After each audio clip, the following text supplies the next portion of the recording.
Would you do it for a Scooby snack? Welcome to another episode of the Unmasked History of Scooby-Doo, the podcast where we delve into the mystery of Scooby-Doo media, getting clues from people who helped bring our favorite mystery-solving dog to life on various platforms, and maybe eating some Scooby snacks along the way. I'm your host, Alexa Lawler. Scooby-Doo, where are you? And it would have been mine if it hadn't been for those meddling kids. Gang, we've just been handed our next mystery. Blasted meddling kids.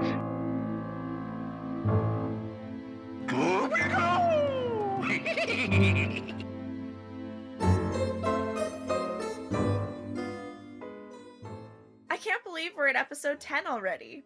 It seems like these episodes are just flying by.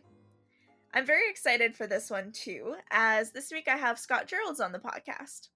If you're a big Scooby fan, I'm sure you're familiar with the name or have at least heard it at some point.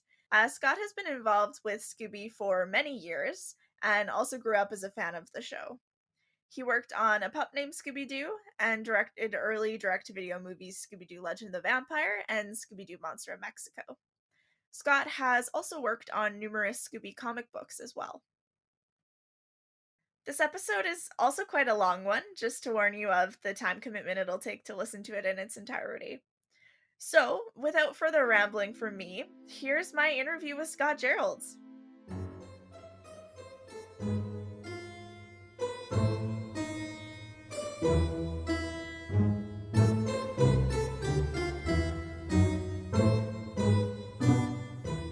Hey Scott, thanks for coming on the show today.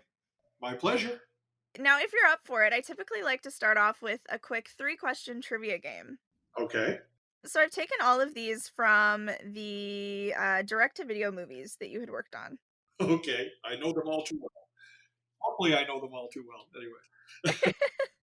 So, question 1. In Scooby-Doo Legend of the Vampire, what is the name of the band that disappeared after they went into Vampire Rock to camp, and who were later revealed to be the villains? It was Wild Wind? Yes, that is correct. Wild Wind, yeah. Bonus points if you can name the members. Oh, geez. That's going to be that's tricky. Let me think a second. It's, oh gosh. They had weird names too. They do. I think it was, okay, because we kind of based them on Kiss, obviously. But I think there was one that guy had a skull, so it was like Dark Skull or something was one. That is right. Okay, and then they were all different. They were like, I think the other two were like weather things, like Stormy something, and Lightning something, because he had like a lightning bolt on his face. So was it Lightning? Oh my gosh, I don't remember. This was like 2003, so it's like it's taking me.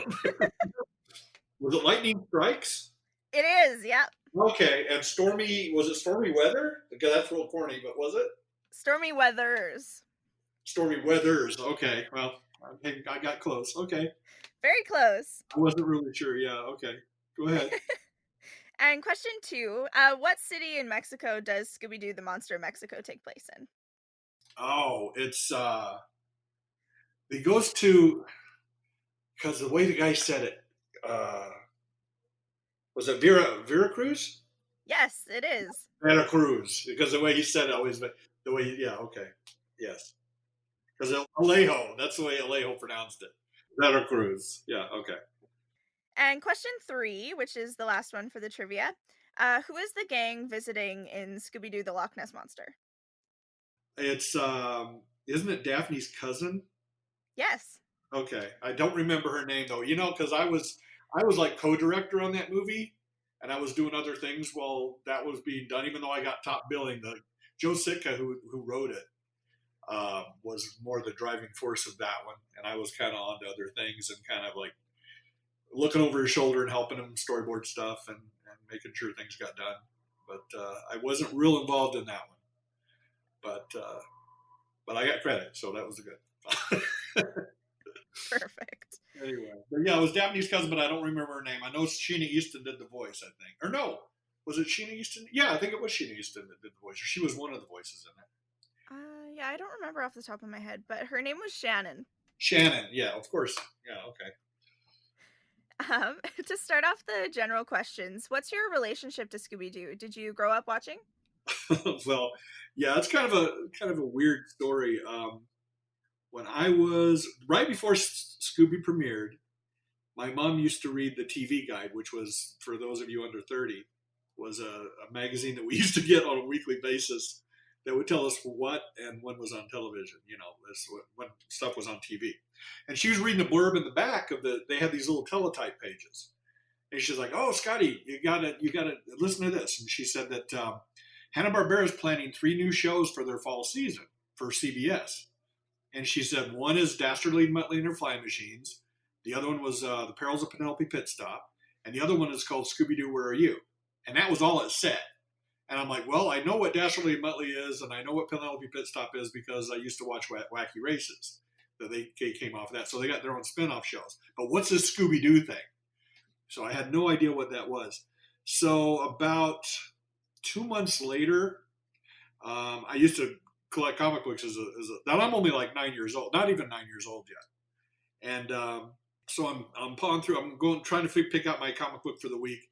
And I look at this, I look through this one, and they've got an ad for the CBS cartoons that are coming on. It showed Dastardly and Muttley and Their Flying Machines, Penelope Pitstop, and it showed Scooby-Doo. And they were like these 4 kids and this dog going into this haunted house. And that's all it was. And it was like, it's a mystery show. And I'm like, oh my gosh, this is going to be amazing. So that was my first introduction to it. And then the night before the show premiered, or the week before the show premiered, they had a preview show where they showed a clip out of it. I think it was like, I don't remember who the hosts were. It was like some sitcom that was on CBS at the time. It might have been Family Affair. But they were previewing the Saturday morning cartoons that were coming on. And that was my first glimpse of it. So I was just crazy for that. I was like, oh my gosh, this is like nothing I've ever seen before that Hanna-Barbera had done. And I knew, Hanna-Barbera cartoons pretty well by that point. And this looked like nothing they'd ever done before. And it was like this mystery adventure with like characters that looked a little more cartoony and a little more realistic. So that just attracted me right away. And then so I got up the next morning and I watched the thing, and it was just blew me away. It was just the way they put it together, and it was a whole half hour too, which most cartoons at that point were only like 7 or 11-minute segments in a half hour format.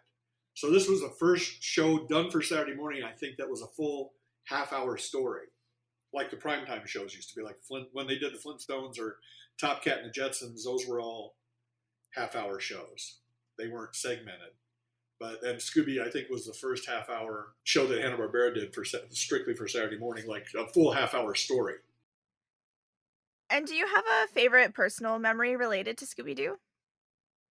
It's always been around. I mean, when I was a kid, I used to I used to draw them all the time, whenever I could find reference material. So when they started putting the comic book out, I remember getting that right away, and just poured over that and drew every image out of that. And then they released other issues right after that. So, and then I got a lot of there weren't that many. There wasn't that much merchandise back then. There were only like maybe coloring books and comic books and maybe a board game here and there. But they didn't do a whole lot until they did an Easy Show projector. And I think it was the first one that was in color, where it had a Scooby-Doo film. And it was Hassel in the Castle was the film. I remember getting it. And just studied every frame of that thing, because you could crank it, and you could control the speed of it, make it go backwards and forwards and everything else. And I would just sit there and just marvel at it because I could actually like sit and watch every frame just to see how it was done. How did you come to work in animation? That's kind of a long story too. I knew what I wanted to do. I knew I wanted to be an animator from the time I was about 5. I had seen there were 2 different things. I had seen they used to have the Woody Woodpecker show, used to be on in the afternoons after school. and they had a film. They would do these interstitial films where they would show how animation was done. So they would show like how storyboarding was done, how they animated things, how they they did the color and things like that. And I was just so intrigued. I'm like, my dad was an artist. He was a sign painter. He was a disabled veteran, and he painted signs for a living. And he drew, and so I kind of picked it up from him, but I took it in a whole different direction from what he did. And then, like I said, after I saw this this film about how animation was done, I went in. I remember my mom was in the kitchen doing dishes, and I'm like, Mom, I want to be an animator. And she's just like, you want a what? I said, I want to be an animator. That's what I want to do when I grow up. And she goes, well, they just draw the same thing all the time, every day, over and over and over. She said, you want to do that? And I said, yeah, that's what I want to do. So that, and then right after that, the other thing that put me over the top, I was always a crazy Hanna-Barbera fan. I mean, I loved that stuff. That's the only place I ever wanted to work was Hanna-Barbera. And they, around 1967, they did this special, they did their version of Alice in Wonderland, which just, and there was and again, in the TV guide, there were pictures of the special. They'd done an article on it. And again, it was something else. I could tell it had come right from the studio. The people at the studio drew it for the article, and I copied those drawings over and over and over. And that really put me over the top. And then, again, going back to Scooby, that was the first time that I saw Iwo Takamoto's name on the credits. He was production design at that point. And I just like, what a strange name that man has. And I just think that must be a neat job to have, is to be production design, because I'm assuming he came up with everything. And then, lo and behold, 16, 17 years later, I'm standing behind him and he's going over my stuff and he's my mentor. So that was kind of a weird thing, but a dream come true, I guess, because I always admired what he had done. And I didn't know what kind of influence he had on me until I actually saw what kind of influence he had on me. So, or felt what kind of influence he had on me, if that makes any sense. I don't know. Definitely. And what was the very first animation project that you worked on? I worked for, I went to Cal Arts for 2 years, and I got hired after my second year, and I worked at Deke Enterprises, and the very first animation, the very first series I worked on was Get Along Gang for Deke. And it's kind of one of those. I do a lot of these series that are, I call them kind of come and go series, where it's like they were on for like maybe one season and nobody remembers it. But I've done a lot of those type of shows in my career. And but you learn something with everyone. You put everything into it. So that was my very first show, and I was hired as a kind of a character designer to kind of wrangle everybody together and get stuff done. But the guy who was the producer on it, he's like, hey, have you ever storyboarded before? And I'm like, no. And so he gave me a script. He said, try this. And I did like about 3 pages and gave it to him. He said, you've never done this before? And I'm like, no. He goes, well, you're going to do it now. And he was just blown away by how quick I caught on to it. Because when I was a kid, I used to sit and draw stories all the time. I would get like a big ream of notebook paper, and I would draw like every piece of paper would be a panel, basically. And I would just draw my own little stories as a kid. So I guess I kind of trained myself to do that, For those who aren't aware, can you just describe what a storyboard is and what the process is to create one?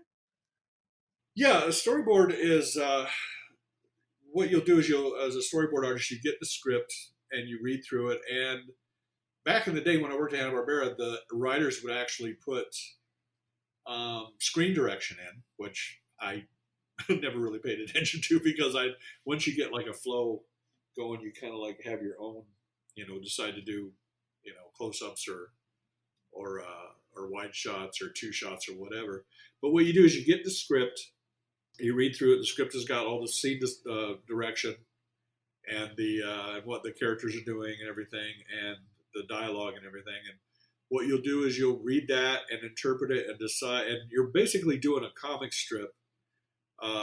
It's sort of like scene by scene breakdown drawings of of everything that's in the script, and you play out the dialogue, you play out the action, however many panels that takes, and then that comprises one scene, and then you go to another scene. So it's just a sequence, a sequential drawing of the script. That's what it is. So it's a breakdown, a visual breakdown, so you can see, the direction of what the characters are doing, how the sets are designed, what props you need, how the characters are acting, and it's a blueprint for the layout artists and the animators. And what was it like to go from like watching these shows to working on them? It was crazy because I was from a really, really small town in Illinois, right smack in the middle of Illinois. And whenever I told people what I wanted to do, they're like, yeah, great. Because nobody from a small town, I think we had 60, 700 people or something in my town. It's a little farm town.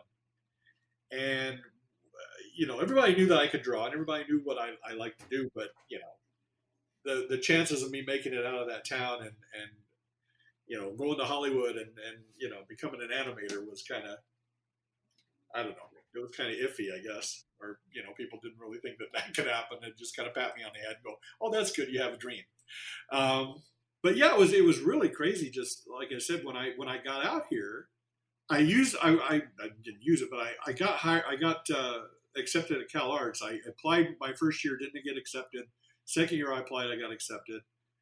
And it was so funny. It was like I stepped onto the mothership because there were other people that were like me, that that had the same likes and and knew all the stuff that I was talking about. And I'd never met other kids or other people that knew as much about cartoons as I did, or loved them as much as I did.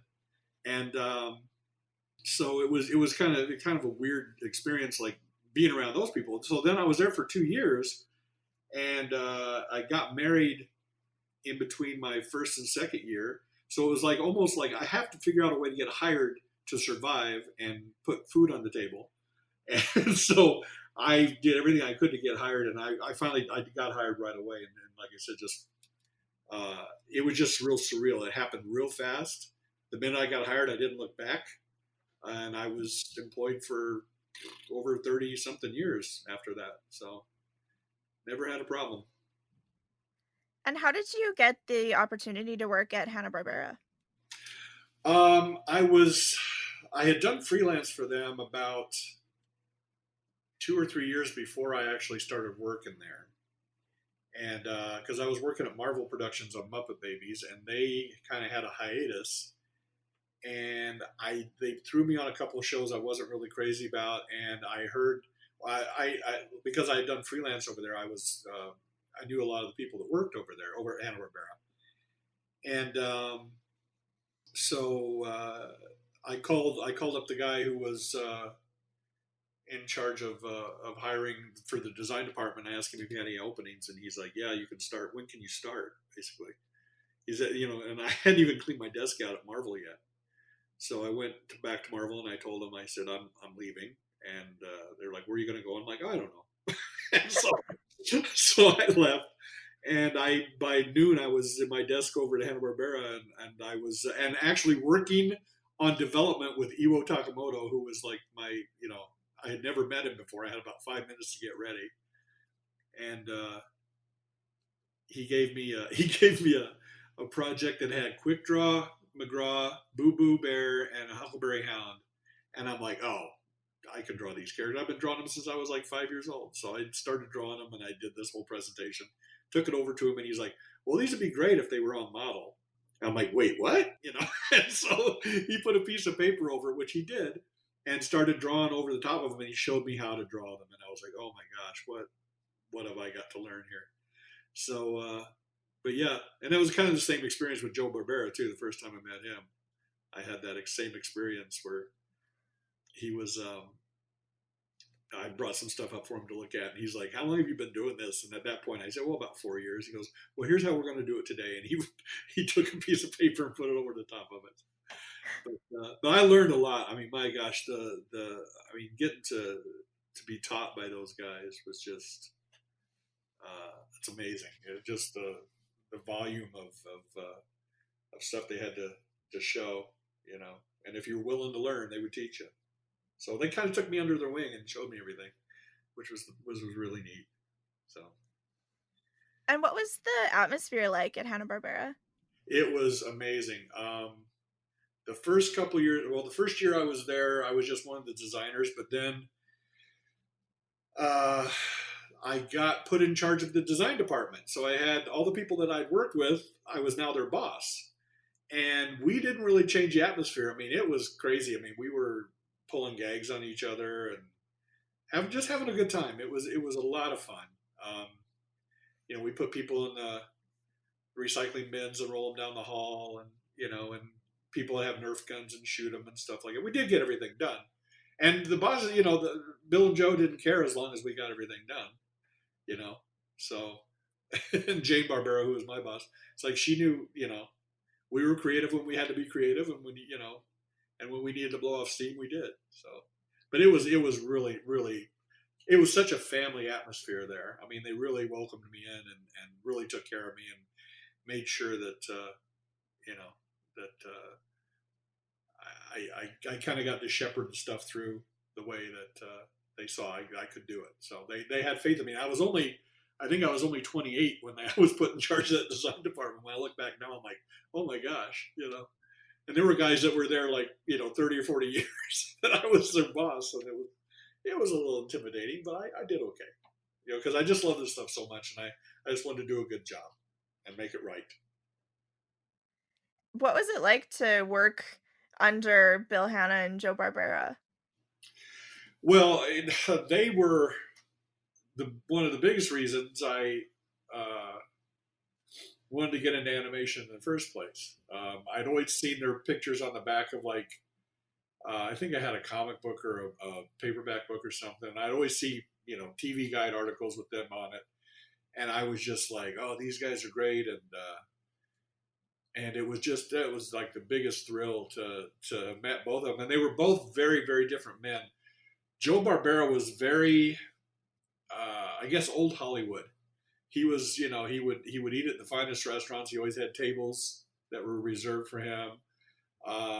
He dressed great. He looked great all the time. He was very, he enjoyed the celebrity part of it. Bill Hanna, on the other hand, was one of those guys that would just roll up his sleeves and jump in and start working with you. I mean, he was like, when things were behind or something, he would just jump in and he was very, very work oriented. Both of them were. I mean, they both did their jobs really well. Joe was always trying to plan what the next thing was and how to get it done, and Bill was always the one that had to get it done. Had to figure out the production end of it, and he, they employed a lot of people. It was almost like a big school, because it was like we all kind of like cut our teeth there. And the fact that they let us be a part of it and join in and do the stuff that they had sold, that was just amazing. The fact that I got to be a part of that was just amazing to me. I mean, again, coming from where I came from and dreaming of that my whole life. I mean, the other thing, working at Hanna-Barbera too, being teamed up with Iwo Takamoto and him becoming my mentor. I mean, he started out at Disney and trained under Milt Kahl, who was the ultimate animator, basically, of the 9 old men from Disney. And Iwo worked for him, I think, for probably over 10 years. And then he left Disney and went to Hanna-Barbera and basically gave everything at Hanna-Barbera the look that it has to this day. And Joe Barbera, made Iwo the creative producer. So pretty much everything was run past Iwo, for him to kind of give his take on everything. But, I mean, Iwo, he created the Scooby characters, he's the one that designed all those. And, and he almost made it to where nobody could draw that dog but him the right way. I mean, he taught me a lot. He taught me a lot of the ins and outs of how to do it. But it's like, nobody holds a candle to what he did. I mean, because again, it was his design. Um, but you'd be surprised of how responsible he was. Even for some of the stuff at Disney, he was responsible for the look, um, of some of the characters. But yeah, he designed all the Scooby characters and made them what they are, and he was just an amazing draftsman. And he was that way up until the day he passed. He was still going over my stuff, up until like the last moment. I would ask him for advice and stuff, and I'm really glad that I had the relationship with him that I did, and with Bill and Joe too. The relationship I had with them, like I said, they both took me under their wings. It's like the difference between the two of them. When I got to be design supervisor, when Jane Barbera, who was Joe's daughter, she was in charge of production, and she put me in charge of design in Hanna-Barbera. After I was only there for like a year, and I was only, I think I was 27, 28 at the time. And the difference between the two of them, she took me around to all the guys, like to Ewo, and Ewo was very happy that she was doing it.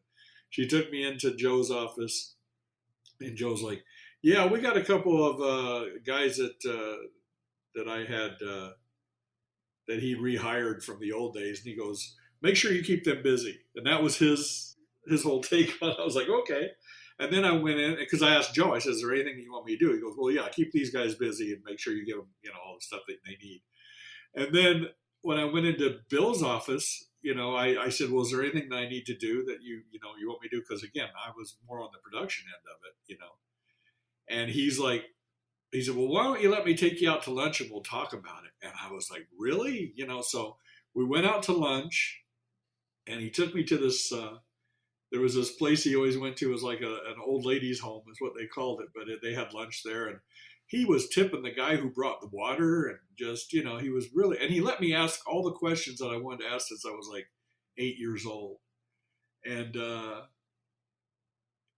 he was a little taken back by the fact that I was so enamored with him. I mean, the fact that he was one of the people responsible for me getting into the business. And he just, he kind of couldn't grasp that sort of. But, and we both found out that, he'd had heart problems. I had, a little bit of a heart condition too. I had high cholesterol, and he gave me,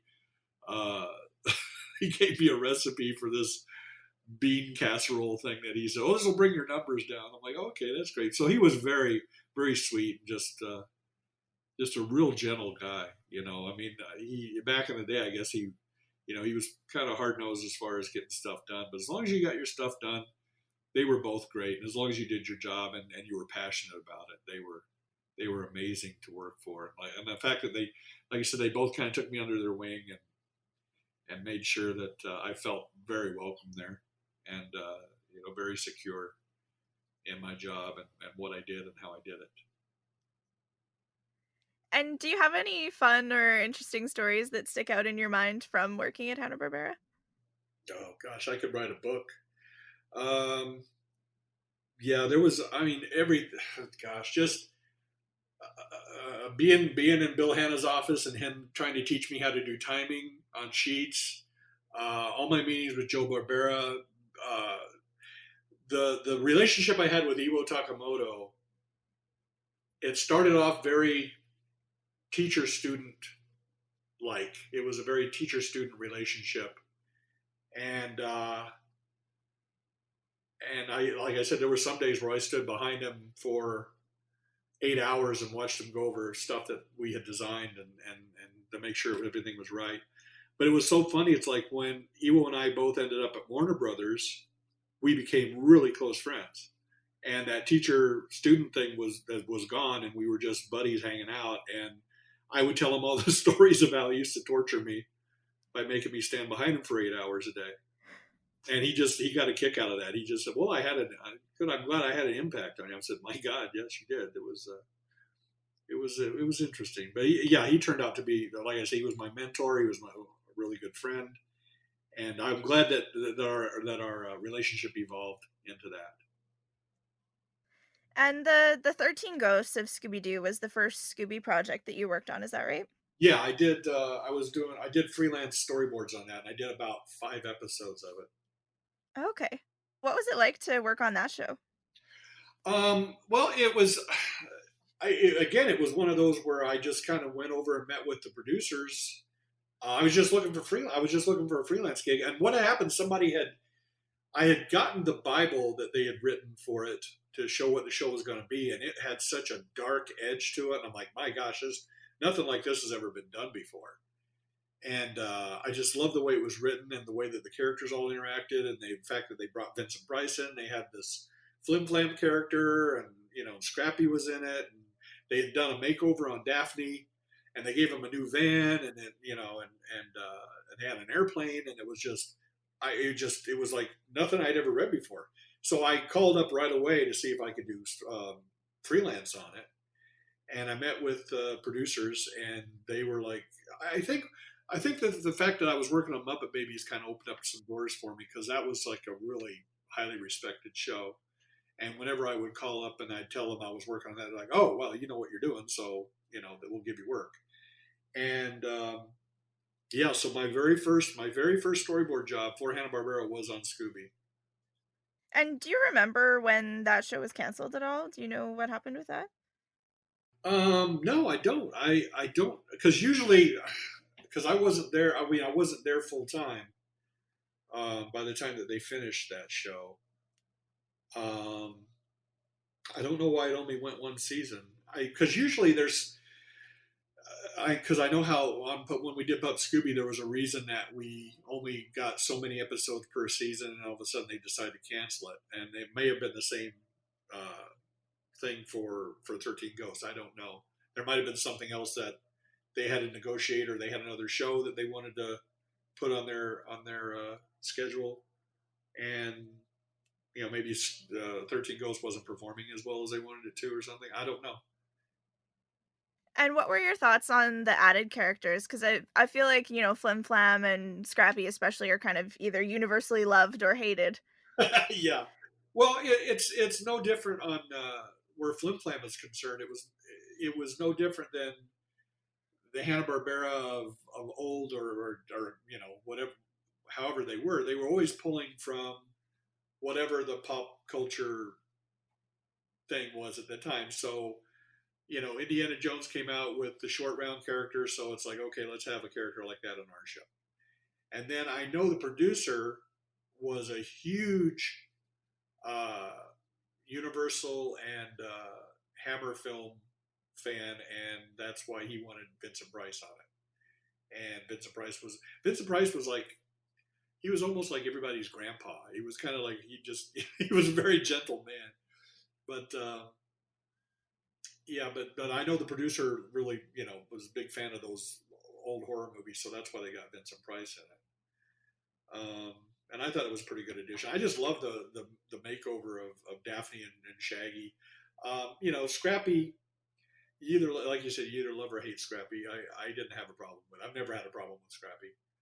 But yeah, so it was, like I said, when I read the Bible on the show, it was just the way the show came together. It was like, wow, and it was real ghosts too, which was kind of a novelty at the time, until we did Zombie Island, and that was the other time where we started doing real monsters and stuff.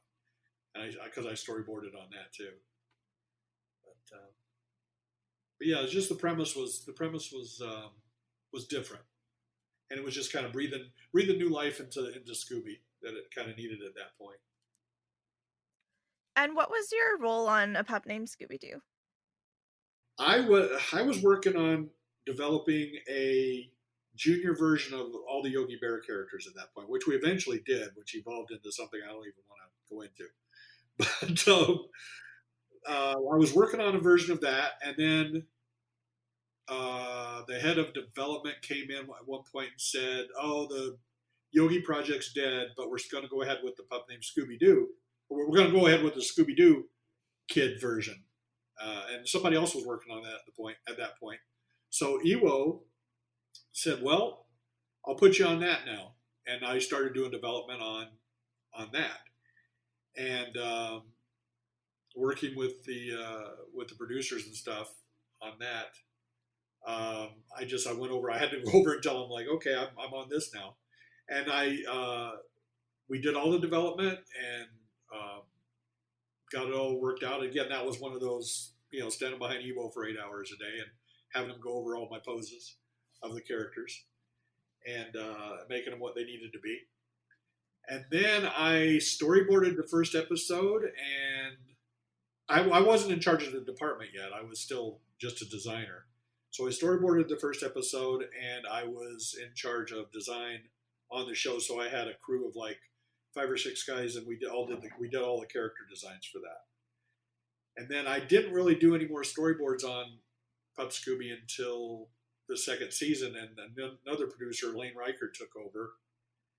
And he and I really kind of revamped the show a little bit as far as the design goes, and made it more cartoony, because it was weird when we first started designing it. I thought, well, even though these characters are more cartoony, they'll fit into the Scooby world, because I didn't realize that it was going to be as cartoony as it was at first. And then after I started storyboarding, I'm like, oh, we really need to push this thing. So we started doing all these crazy Tex Avery type takes and stuff like that, and it was, it just kind of evolved into a wackier version of, again, it was reinventing the franchise to something that had never been done before. And can you describe what the development process was like for A Pup Named Scooby-Doo? Well, like I said, it just got more cartoony as we went along. And the scripts were getting a little more, great. Like I said, we started out kind of doing it straight, and then it started veering into this, like the producer really wanted to make it cartoony. And so that's the direction we went. And I think in the second season, like I said, when Lane and I kind of got a hold of it, it got a lot more cartoony. It got, we simplified the designs of all the supporting characters and stuff too. Like all the ghosts and everything, we just made them more cartoony. He and I had kind of the same sensibilities as far as the direction of the show went. And what was your favorite thing about A Pup Named Scooby-Doo? I love storyboarding it. I storyboarded, gosh, how many of those? I did, like I said, I did the first episode, and then in the second season, I think I did maybe 5 out of the. I think we only got 10 that season, I think. And then I got to the last season it was on. We only did like 4 episodes, but I got to produce those because nobody was left that worked on the show. Everybody had gone on to other projects, or and there was nobody left. So they're like, well, Scott knows the show, and ABC. I had a really good relationship with the execs at ABC, and they really liked my storyboards a lot. So they're like, well, let Scott produce them. And that's while I was doing my design job, or my design supervisor job too. So I produced the last, and I even got to co-write one of them, like a little 3-minute short that we did. So, but yeah, those are some fond memories of that. Just being able to, I loved storyboarding. And whenever, that was the only show I can remember storyboarding and never feeling like I should be done yet. It was like, it just came so natural, and it was so easy for me to do. And then I'd be done with it before I, realized that I was done with it. It was just, it was probably one of the most natural feeling storyboard jobs I've ever done on anything. Because I was so tuned into the way that the character should act and do takes and react and everything. And it was just kind of second nature. It really felt good on that one. And I had designed a lot of stuff for it too, so it was really easy just to kind of fall into that. And was it a lot of juggling to do the producing and the design supervising and everything else that you were doing on that last season? Yeah, but I was kind of doing, the design supervisor job took in, we did publicity stuff, we helped that department out. And then, we had a ton of shows rolling through there at that point too. So it was like, I had about 30 or 40 people in the department that were, I could assign different shows to based on their strengths. And it all worked out. Everybody got their stuff done, and that's all that mattered. So I had a little bit of time to, there was a lot of times where I would take stuff home at night and finish it up for the next day if it needed, if I fell behind a little bit. But no, I never really had it wasn't that hard. I would, again, I loved what I was doing, and I loved the place I was at, and I would have done anything for that studio at that point. So it was pretty. I'm not saying it was easy, but it was just didn't feel like work. I had a good time. And working at a studio that is producing a lot of shows, would you normally be working on like just one of the various shows that they were working on at that time, or would you have a hand in a couple of them? Well, I would do development. I'd be in on development on everything, and work it all out with Ewo, or and then after a certain point, there was a CEO that came in, and he made me in charge of development too. So I was doing development, publicity, and then taking the shows from development into production at that point too. So I would usually I picked the shows that I felt more comfortable with, or the ones that I had more to do with in development. So I kind of had my choice. And Pup Scooby, it's like I could never let anybody else do. So I don't know why, but I did. There were a lot of shows like I was kind of heavy-handed in, and would help out on design, or I'd oversee it just to make sure that it was being treated the right way. And especially if it was something I was more attracted to. Being able to work on Scooby projects for Hanna-Barbera and then moving to work on Scooby projects for Warner Brothers, what were the differences between working at both places? Well, like I said, Hanna-Barbera was more of a family.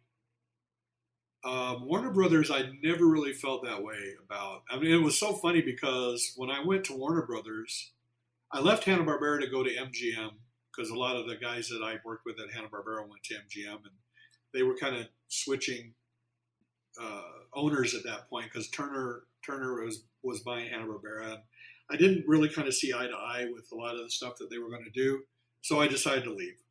And so I went to MGM for a couple of years, and then after that, I went to Warner Brothers. And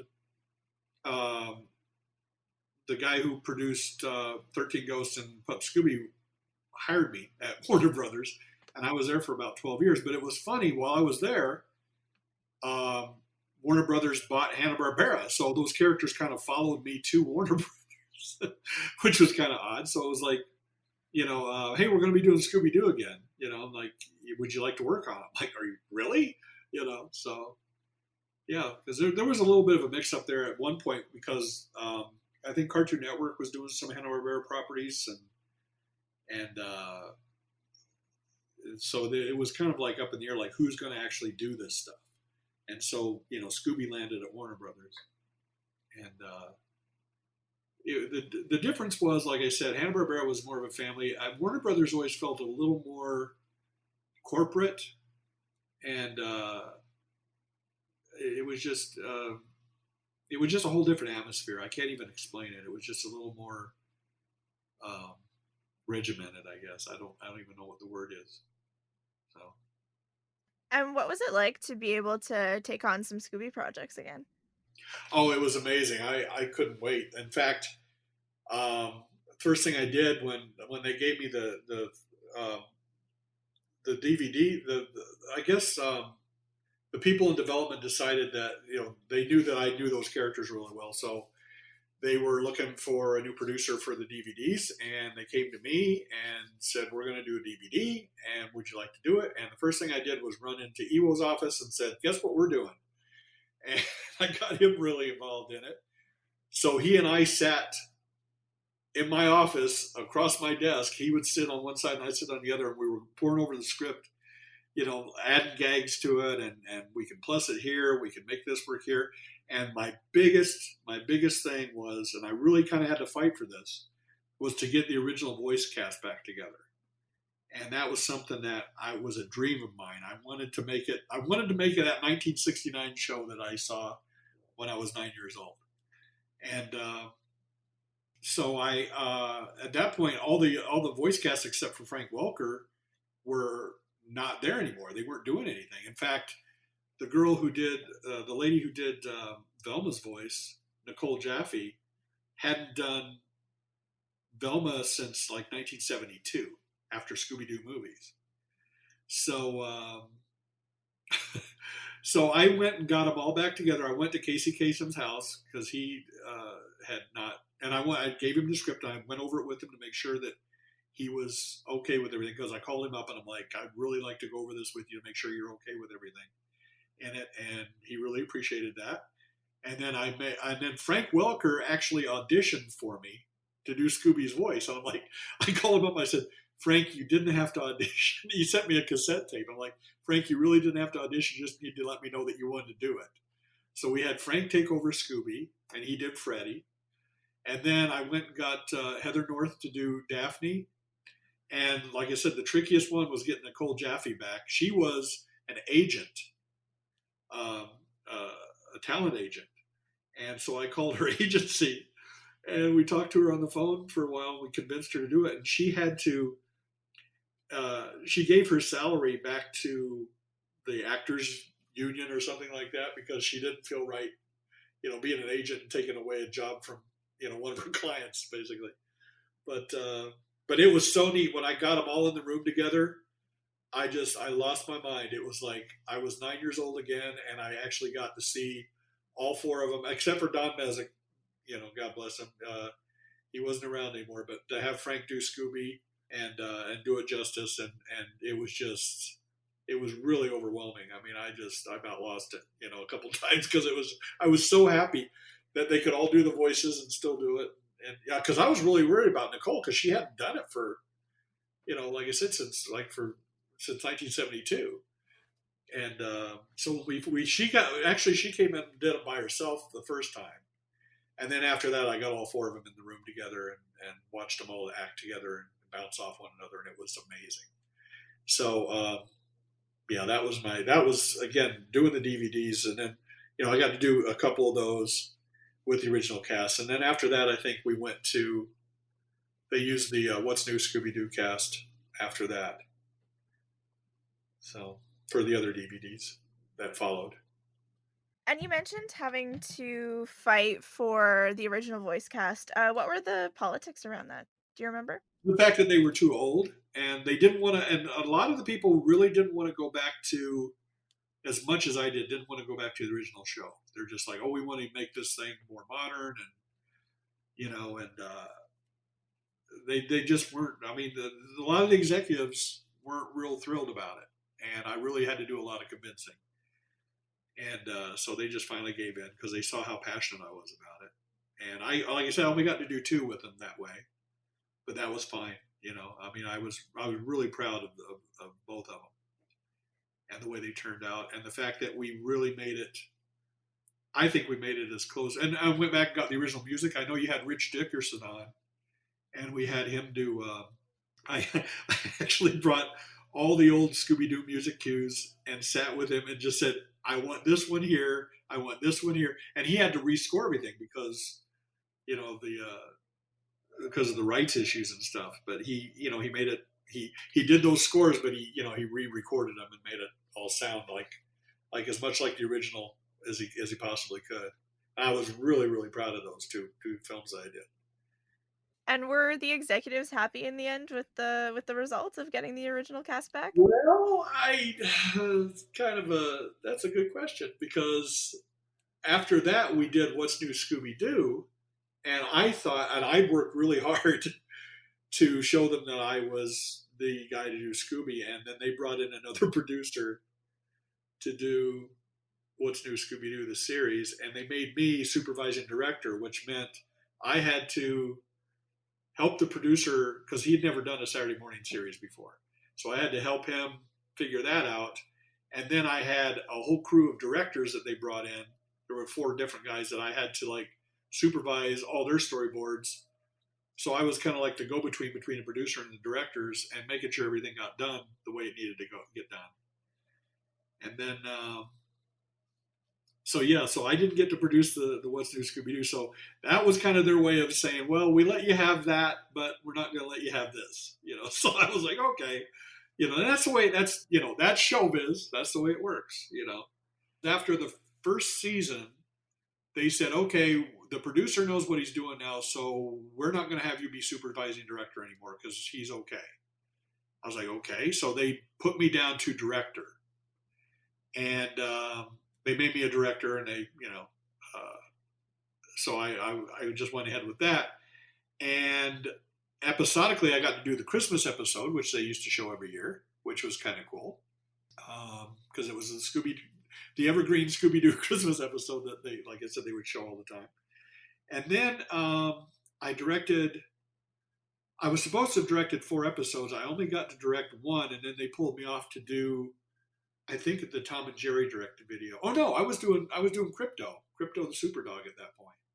So, but I was supposed to have directed the episode with Simple Plan and the episode with Kiss in the second season. So I still got to go down to the recordings and hang out and oversee those even though I was on another series.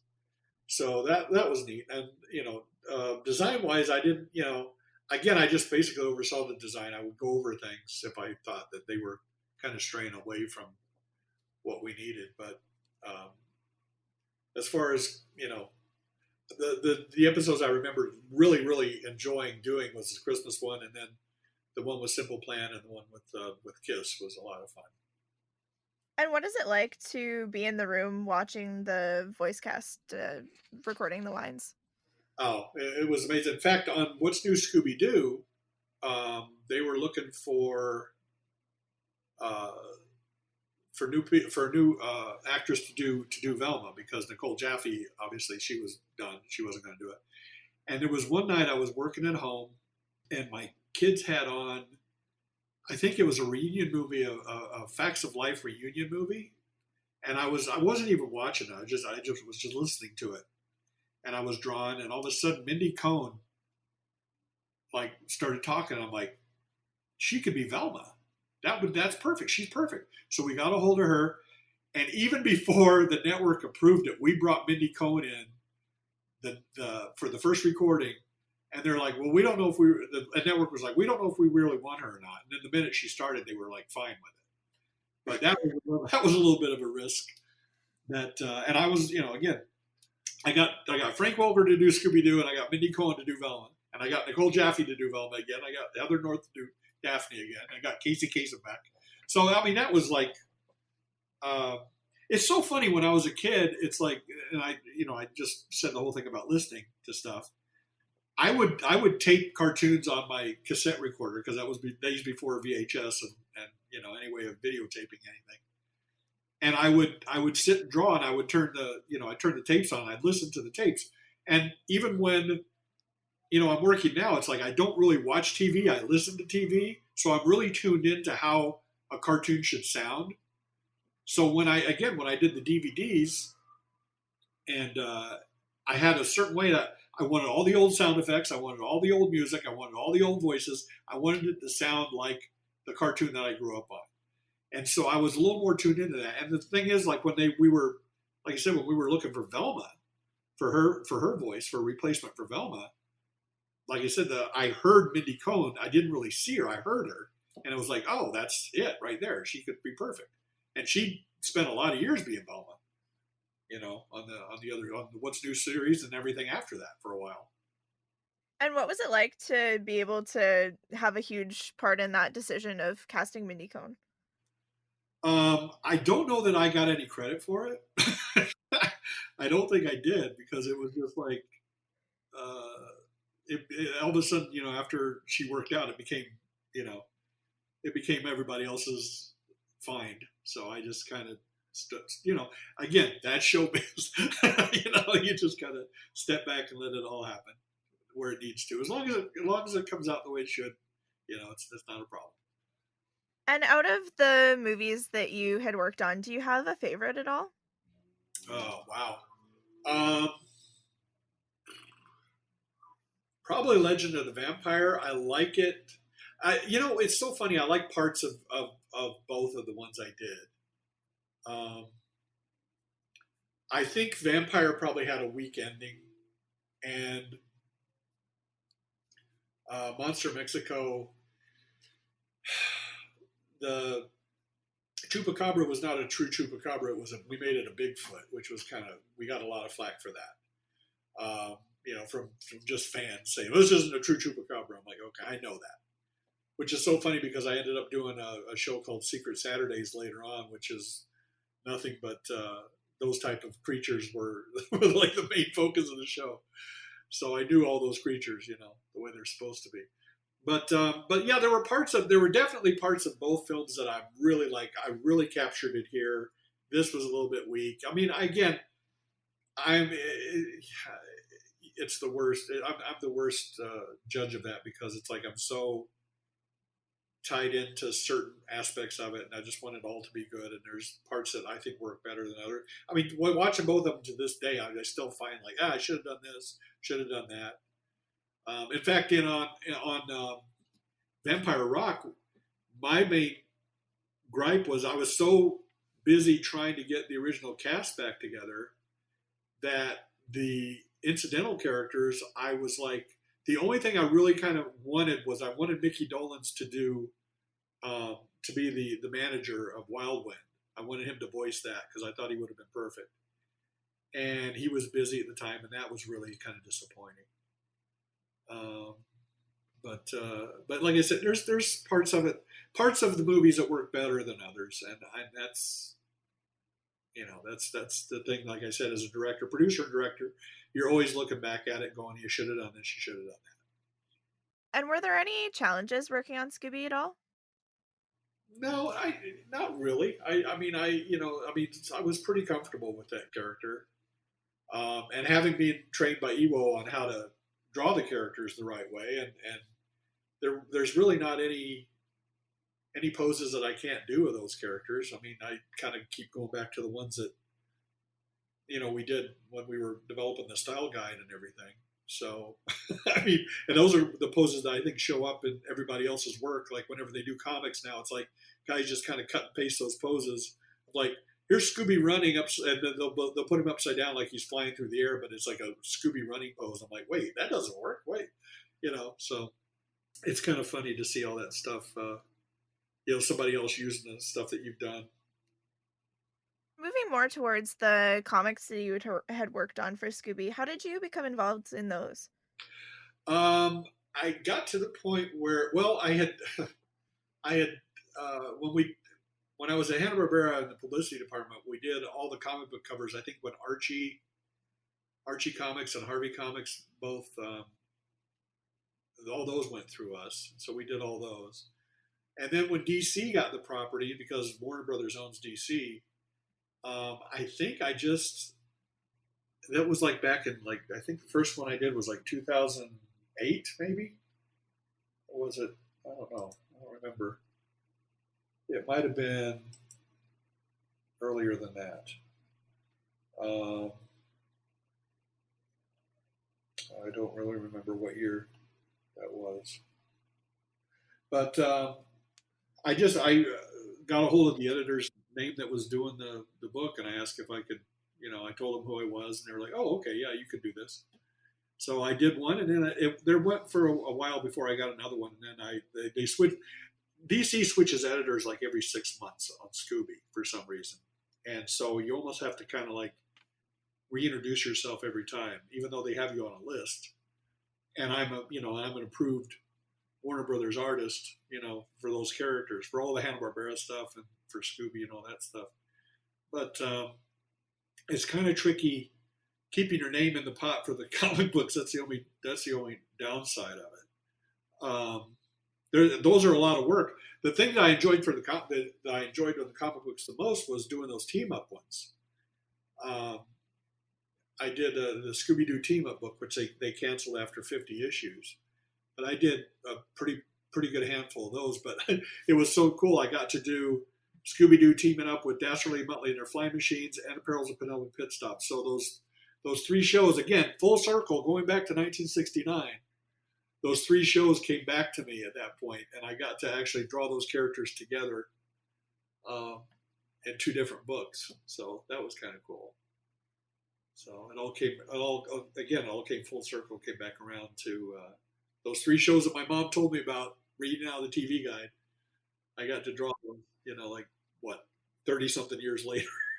So, That's amazing. yeah. And can you speak to the development process for the Scooby comics? Those are all figured out. By the time I get it, the scripts are done, and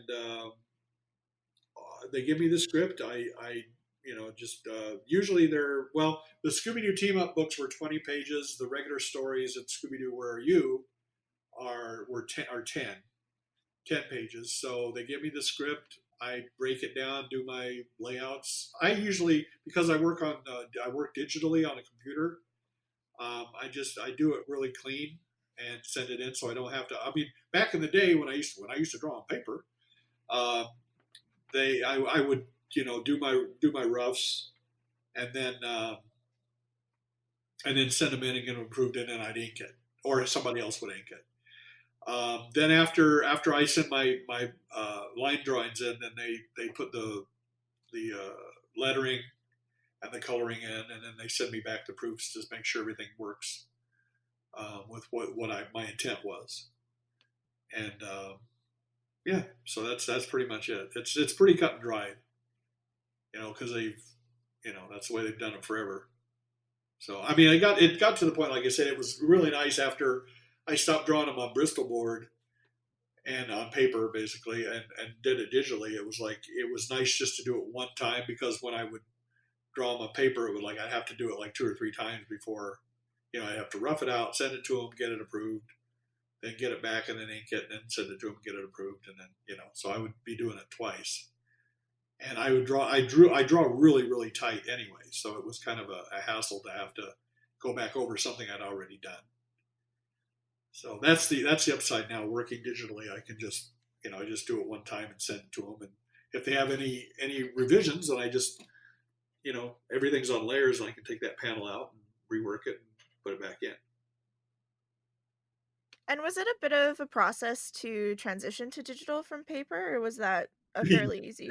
No, not for me. It wasn't. It took me. I fought it for a long time, but it's like, if I want to keep working, I have to learn how to do this. And I want to say it was probably a good year before I got real comfortable with drawing that way. In fact, I still, because of the way that my posture is now compared to the way I used to draw on a desk with paper, it's really works out different muscles that I didn't know I had. So being in a different position, and the way I do stuff on my tablet is that I usually move my arm around and go to and click on different levels or different aspects, or like to blow something up or to reduce it or whatever, and I'm constantly moving.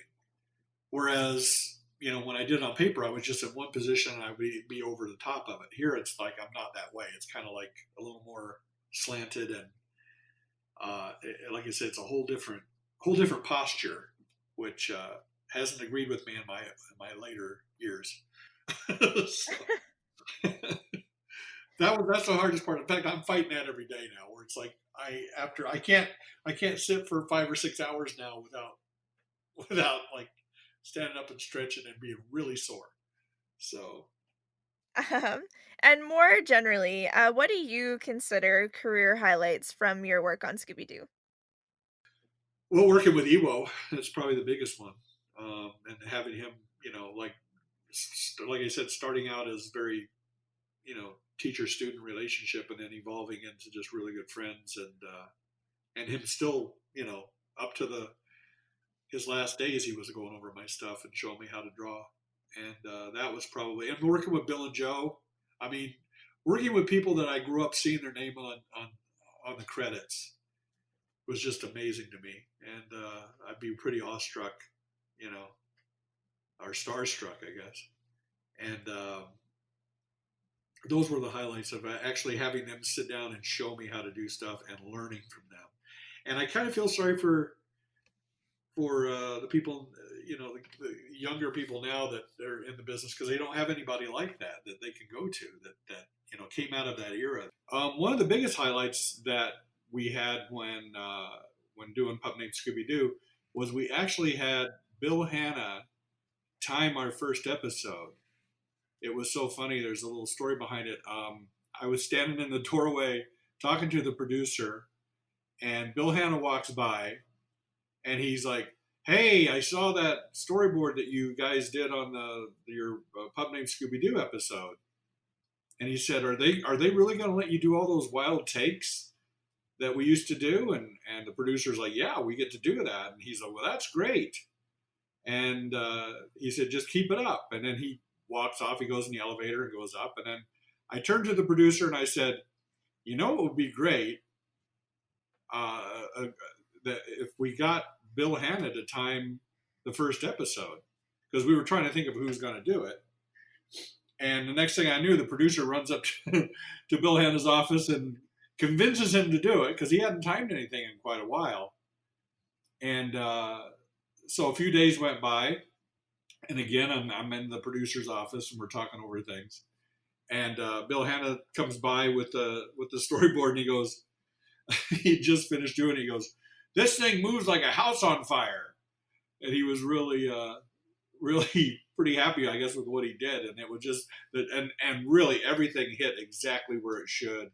It was some of the best timing I've ever seen on anything. I mean, everything hit exactly where it needed to, and he understood all the gags. And I mean, why wouldn't he? I mean, he's the one that started all that stuff. But it was amazing. It was really, really a joy to have him involved in it, and the fact that he really enjoyed what he did, doing it too. So that was great. And for those that maybe don't know, can you describe what timing is and what the purpose of it is? Yeah, the timing is what they do is they take the soundtrack and the storyboard, and everything is like they have to set everything down onto a timing sheet. So they have to show where how many frames dialogue takes to say, and then the action that happens in between. They have to, it's basically breaking down the frame count. So how many frames, so that the animators know, how what the exposures are, so the cameraman knows what the exposures are for each drawing and everything. So yeah, it's not a fun thing to do. It's not something I've ever done, or I've done it. I mean, I've gone over sheets and corrected stuff and made sure stuff hits, but it's too much like math for me, and I draw for a living, so I just it's not a fun thing for me to do. I mean, like I said, I've gone over many sheets in my day and corrected stuff and figured out where things hit. But it says for me, and it was so funny, like when Bill Hanna had me up to his office one time, and he timed with usually you time with a stopwatch, and you just kind of figure out where how long things take and everything. But Bill Hanna timed with a metronome, and it was a real musical beat thing to him. So he would speed the metronome up and slow it down whenever there were certain actions, and then he would just kind of physically act the action out while he was timing it to see how long it took him, how many seconds it took him to do it. So, but again, it was like, I don't know. It was like, Greek to me. Like, I had no idea. I mean, he showed me, I don't know how many times. He didn't get frustrated. It was just, I just didn't pick it up. And it was like, again, like when I was in math class in high school, I'd sit there and I'd just be like, I'd just be a, blank, not being able to pick up on it. And it was just kind of maybe a learning disability. I don't know. But like I said, I figured out my own way to like go over sheets and figure out timing and seeing where things hit and figuring out dialogue and stuff like that. So I was, as a producer director, I was able to go over stuff and look at it and make sure that things hit exactly where they needed to, or if they were too fast or too slow. And when it comes to Scooby specifically, what was it like to work on so many vastly different Scooby projects? Well, I think it was kind of neat because every time we did it, the franchise was kind of reinvented. Like 13 Ghosts, like I said, it was like nothing I'd ever read before, and it was not a version of Scooby that had ever been done before. Pup Scooby, again, whole different version. Then when I did the first direct-to-video, I just storyboarded on it, and it was real Ghosts. That was a whole different reinvention of it. And then when I did I did the Alien Invaders. I got to do the How Groovy song sequence. I storyboarded that in that episode. But every time I worked on Scooby, it was different. I mean, even when I did the direct to videos, it was I got to make that 1969 show again. So I did that. But when we did, it was so funny when we did What's New Scooby-Doo. I'd actually pitched a show in between there that I was because they kept saying they wanted to make it more modern and more up to date. So I was like, okay, let's redress the characters, and that's kind of how some of the What's New Scooby-Doo costumes came out of, because we, with the big stripe on Fred's shirt and stuff, that was mine. But when I designed it, I gave Fred like a buzz cut, and I gave him a soul patch, and I put Shaggy in like a stocking cap and shorts and a real baggy shirt, and had Velma had like her big sweater, but it was off one shoulder. And I don't remember what we did with Daphne. I don't remember. We did quite a few things, but I redesigned those characters that way, and they were just like, well, this is a little too far out. That it doesn't look like them as much as it should. So then I designed another show that I pitched, and nobody went for it, but they did look at it while we were in the What's New Scooby-Doo meeting, which kind of ticked me off a little bit. But it was called Son of Scooby-Doo, and Scooby had a full-grown dog son that was more scared than he was. It was called Scaredy-Doo, and he was yellow, and he was more of a coward than Scooby was. And I had all the different versions of I had it was Fred's brother and Velma's niece, I think, who was really tuned into the paranormal, so she could tell whenever there was a real ghost present, and it was real ghosts. And we had Shaggy's. They were like I don't remember how they were related, but I had they were brothers that were kind of like almost like a Jay and Silent Bob looking guys. And I gave them all this like ghost catching stuff and made it like a real ghost thing. And, everybody's like, well, this is a little too far away from what we want to do. And I was like, okay. So I wasn't winning on any level. So I just kind of sat back, and then they came up with What's New Scooby-Doo. And the more I developed it, the more it got back into what it originally was. So it was like, why are we, it was weird. It was like they were trying to reinvent the wheel without reinventing it. So, does that make any sense at all? Yes, definitely. Okay. I wanted to circle back here and talk about the How Groovy sequence for Alien Invaders. What was it like to work on that? It was a lot of fun. It was like, I think I did the lead in to that song where they were sitting at the diner, and then I did the song, and then I think the end part of it, just a little bit where they're back in the diner. But it was a lot of fun.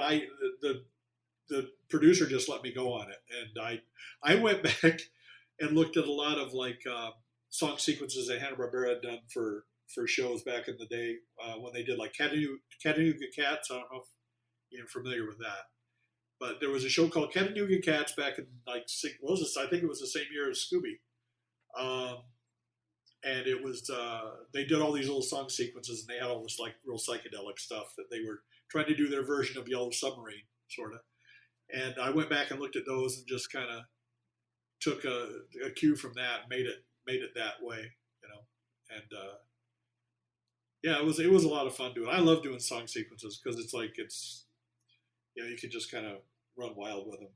That's like when we did all the chases in the Scooby shows. We did all the the musical romps that they did in the second season of Scooby-Doo Where Are You? And we just kind of took that.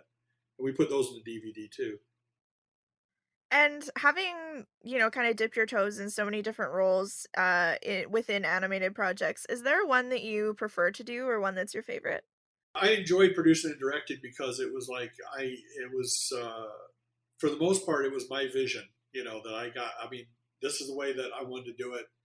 And I had a crew that I could count on to they knew exactly what I wanted to do. And I enjoyed producing and directing quite a bit, to the point where it's like, okay, I've done enough of it. And So yeah, after a certain point, it was like, okay, and it's like, why do more? I've already I've already done this show, or I've already done this kind of thing. So, but that was probably my highlight. I love storyboarding. Well, the way storyboarding used to be done, the way they're doing it now is just like you're almost animating the thing for them. Because I've done storyboards recently, and it's a young man's game, that's for sure. It's a whole different mindset because you're just posing everything out a lot more and just basically laying it out and animating it. So you kind of, I mean, I kind of introduced animatics to Warner Brothers when I was there, and it was like, so you could see it before you saw it, before it was sent overseas, and it was saving on retakes and everything. But now everything is done that way. They do animatics for every cartoon, and it was kind of a curse and a blessing because now, like I said, now they expect you to pose everything out a lot more. Back in the day, we could get away with not doing as much. Um, but yeah, no, like I said, to answer your question, the original question is like producing and directing was my favorite thing. I love storyboarding. I love designing stuff. There's really not anything about animation that I didn't love. I didn't have a good time doing. And what's your favorite thing about working on Scooby-Doo projects specifically? Uh, I've always, again, I've had a real attachment to it since I was 9 years old. And it was funny, I was 9 years old watching the show. 16 years later, I was working on it. And then I've been working on Scooby for 35 years. So that's my attachment to him. It's just like, it's just something I've been attracted to and just been real comfortable doing all over the years. And because I was trained by EWO, I'm kind of the guy that they go back to. Even when there's projects that people have, there was a couple projects that people was like, "We're trying to make this look like Scooby-Doo, so that's why we called you." I'm like, "Okay," from other studios and stuff. So I'm like, "Well, that's flattering, I guess, because I, supposedly know And I wanted to talk about the Scooby-Doo's Ultimate Fans special feature. How did that come about? it." I had done a bunch of interviews for the company that put that together, and I had done other, we'd done a lot of on the DVDs of like series compilation, whether it be like Magilla Gorilla or Frankenstein Jr. and the Impossibles or whatever. They would bring me in. They bring me in as a historian or an expert, and I would give because I did cartoons and stuff. I had an attachment to it, or I grew up on it, so I would talk about that.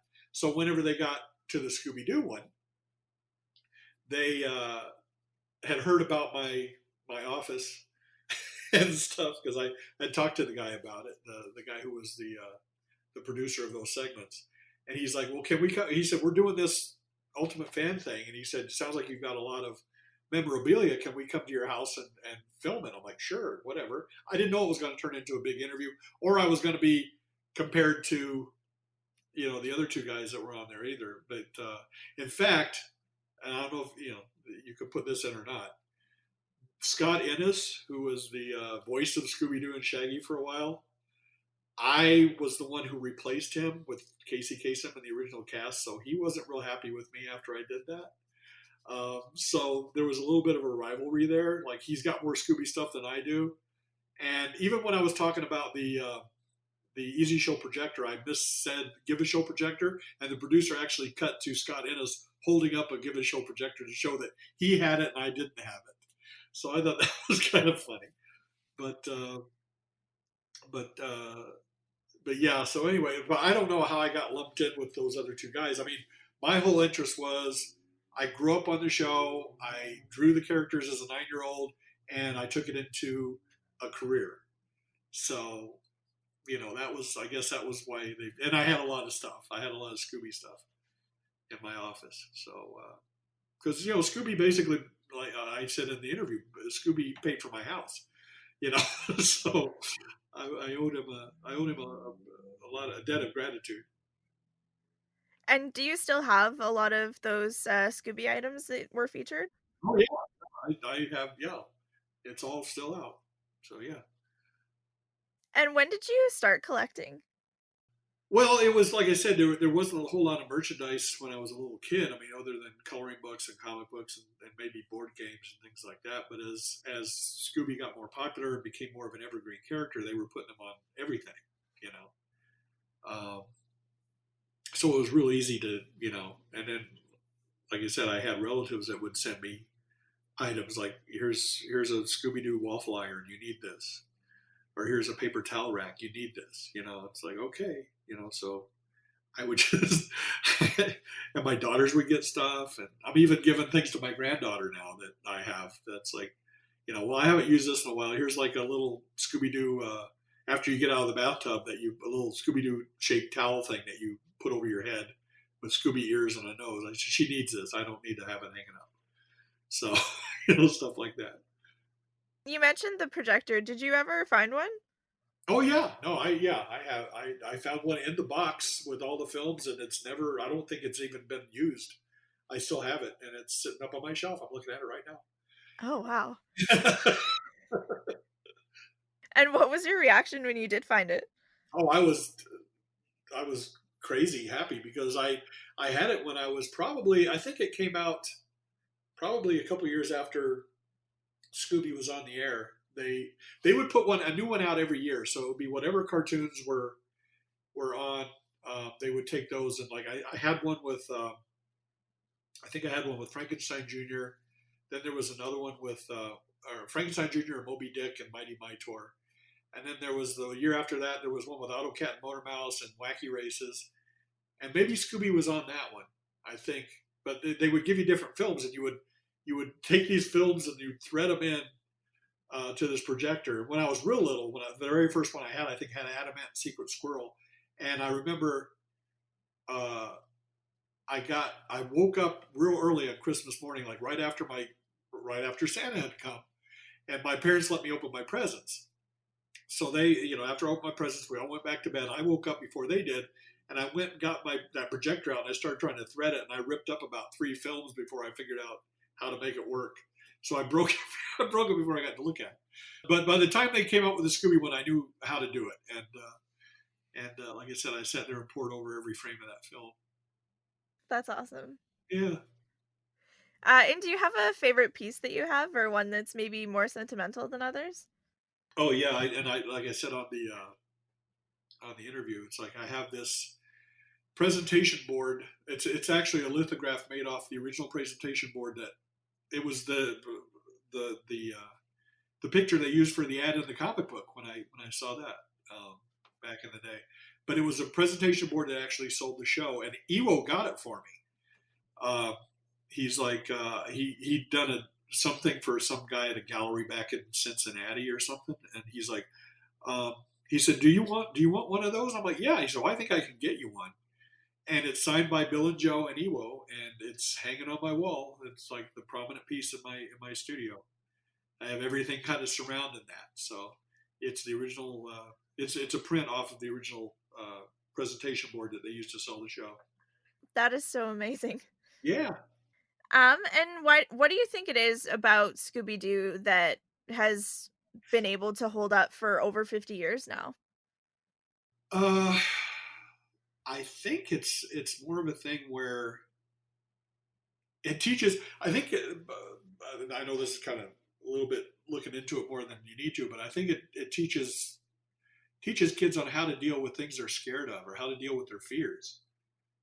Because they play it out as goofy, and then when you actually, get to the end of the show, it's never really a monster. It's always somebody, acting like a monster. It's not, or doing it for whatever, reason that they have to do it. Whether it be smuggling or real estate, problems or something like that. But it's always. I think it teaches. I think it's that fundamental. I think it's just the fact that it teaches kids how to not be scared of something or how to deal with things that they're frightened of, and the fact that the characters are really really endearing. I mean, Scooby's a real lovable character. Scooby and Shaggy both are like, they're almost the same character really, except Shaggy talks better. than Scooby does. And you just got you the way that the characters are act together, and that they're really good friends. And I just think that it's like I said, it's an evergreen thing. It's like and then people my age grew up with it. They showed it to their kids. They showed it to their kids, and so on and so on and so on. So it's like um, it's got that kind of legacy, I think. I think that covers all of the questions that I had written down here for you. Is there anything else that you wanted to add at all? No, I had a good time. Thank you so much for letting me be a part of this, and I'm real excited to hear it when you get it put together. Definitely. And just before we end here, do you have any recent projects that you'd like to promote or places where people can maybe find what you're up to? Um, no, not really. I'm just basically I just do a lot of publishing stuff now. I do a lot of the artwork for Charles Schultz's studio with the Peanuts characters. I still do Scooby whenever I'm asked to do it. Right now, I'm working on some stuff with Tom and Jerry for Warner Brothers for some books, and that's about it. I don't do as much animation as I used to, um, but the kids' books seem to be working out okay. So I'm pretty content in doing that. Perfect. Well, thanks so much for taking the time out of your day to chat to me, Scott. Well, I appreciate you. I'm glad we met up.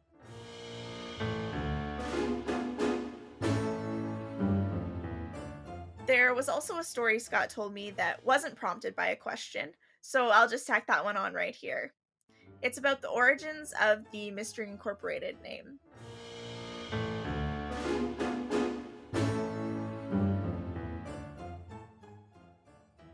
Yeah, the fact that the Scooby Gang was called Mystery Incorporated, I'm pretty sure that came out of a publicity blurb from the department where they would they'd sit and write backstories on a lot of the characters. At one point, I was going through because I was I guess kind of uh, in charge of a lot of the classic characters after I got to be design supervisor. So they ran a lot of stuff past me, and they had things. They had one thing in there about Adam Ant, where they said, "Oh, Adam Ant gets his powers when he puts on his helmet and glasses." And I was like, "No, that's not Adam Ant at all. That's a character called Fearless Fly from Milton the Monster show back in 1960. I think it was 66, 65, somewhere in there." And I'm like, they didn't even, some of them didn't. They didn't even know some of their own characters. So I started going through a lot of the publicity blurbs, a lot of the stuff that they put out, and kind of correcting stuff. And that's when I ran across the Mystery Inc. thing. It's like, oh, Scooby-Doo and his gang of, and they name off the characters, and they said they formed Mystery Inc. and then they go on all these mysteries, or they go out to solve mysteries, and that was wrong too, because for the most part they didn't intentionally go out and solve mysteries. They would run into something. They would be driving to something like a rock concert or a barn dance, or or reading in the paper or something like that. And I mean, that was the only time that they really intentionally were a mystery solving group. But they didn't, it wasn't like they were in business to do that. They just, they kind of fell into it. But for some reason, the publicity department decided to dub them Mystery Incorporated, which I never understood, and that's where that came from. So it kind of stuck.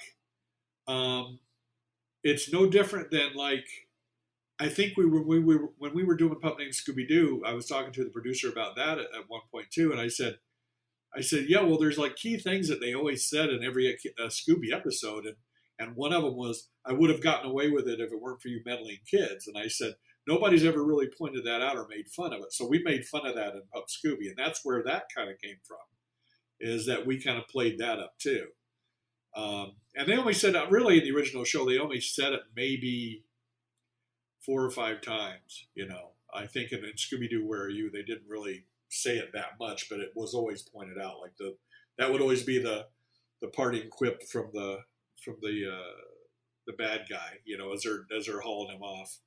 You know, I would have gotten away with it if it weren't for you meddling kids.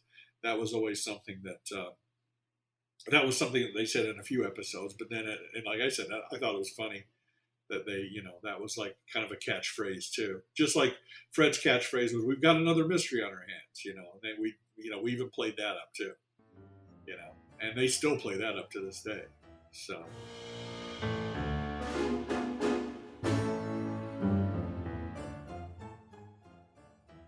And that concludes today's episode. Another huge thank you to Scott Jeralds for being so kind and taking the time to chat with me. For more groovy content, be sure to check at Unmasked SD on Twitter, at Unmasked SD Podcast on Instagram, or at unmaskedsdpodcast.com. You can also find the podcast on Facebook under the Unmasked History of Scooby-Doo. If you like this episode and want to hear more, also make sure to check those social media channels or the website.